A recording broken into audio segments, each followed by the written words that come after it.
Bonjour, je m'appelle Lina. J'aimerais vous témoigner d'un chapitre de ma vie aujourd'hui.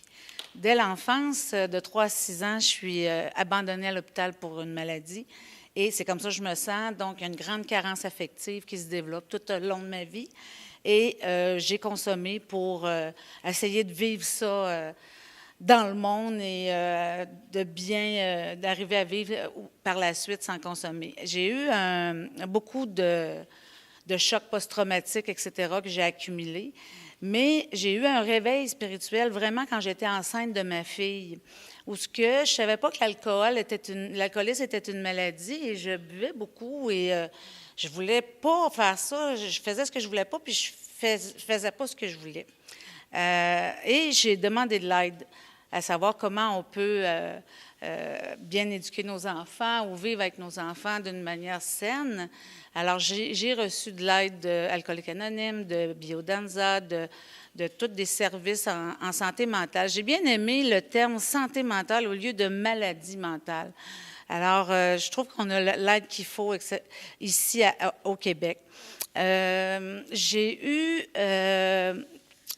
J'ai développé des ressources vraiment très, très grandes par rapport à la carence affective, où ce que j'ai senti que j'étais une personne colorée, avec un beau bagage, qui peut donner des conférences, qui peut aider les gens à traverser des problématiques, dans le fond, qui sont assez graves et qui peuvent atteindre jusqu'à la bipolarité, etc. Et maintenant, je m'en sors, ça va bien, je suis rendue une grand-maman, je suis sobre, ça fait 28 ans. J'ai arrêté de fumer, j'ai arrêté de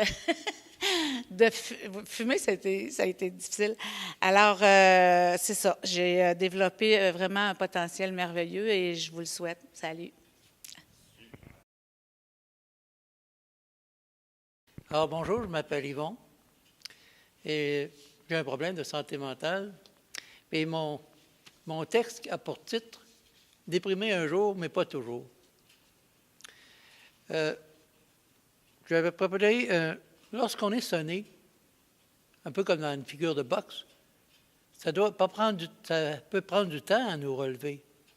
Moi, c'est un événement qui m'a marqué dans ma vie, c'est que, en étant fils unique, j'ai dû m'occuper de ma mère. Et bien sûr, un événement comme ça peut laisser des traces. Ça peut nous garder dans un état très difficile. Alors, à ce moment-là, comme j'étais fils unique, ma compagne était la solitude et l'ennui.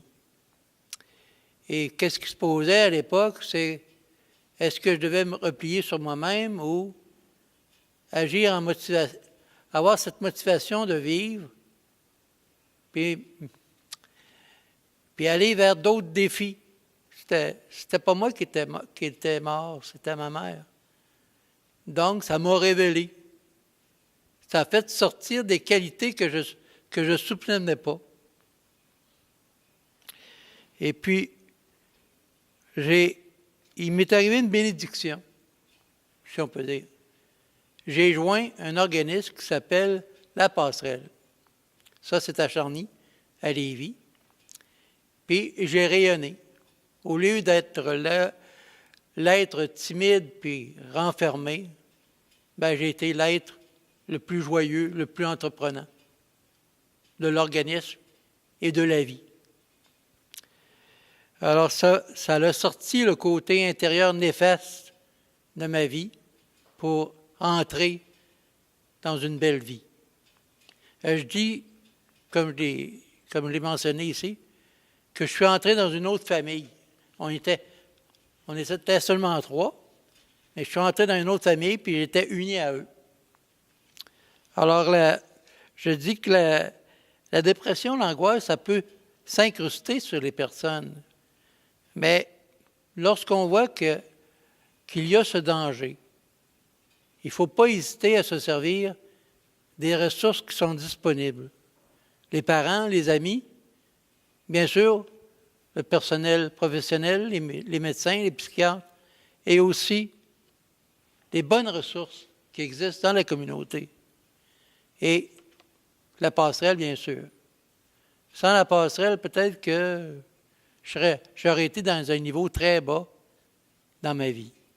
Alors, je les remercie, puis je dis que chaque individu est une richesse. Puis encore plus lorsqu'on on a un problème de santé mentale. Je vous remercie.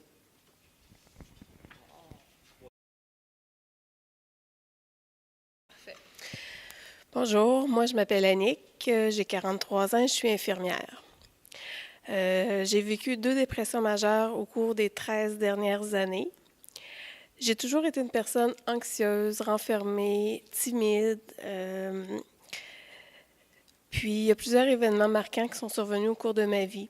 Des séparations, changement de milieu de travail, des déménagements, la mort de plusieurs de mes proches, un choc post-traumatique, la maladie physique dans mon cas. Ces événements-là, ils m'ont fragilisée, ils ont diminué mon estime de moi, puis m'ont mené à l'épuisement de mes ressources intérieures. J'étais complètement perdue dans ce monde de performance et de perfection. Je me sentais totalement démunie et sans ressources, prise dans un étau. J'ai même perdu espoir en la vie. Mais j'ai eu la force de consulter, de prendre ma médication, de m'ouvrir aux autres sur mon vécu, de me mettre en action et de m'engager activement dans un milieu communautaire et de sortir de mon isolement. Tout ça m'a permis de reprendre confiance en moi-même et d'augmenter mon énergie positive, d'être une meilleure version de moi-même, de retrouver le courage, le sourire et le goût de vivre. Le fait de vous partager mon expérience a pour but de redonner espoir aux personnes qui vivent les mêmes situations, mais dans le silence. Je terminerai sur une phrase que je me répète souvent. Moi, Annick, je me fous du ridicule, j'ai confiance en moi et j'ai tout en moi pour réussir.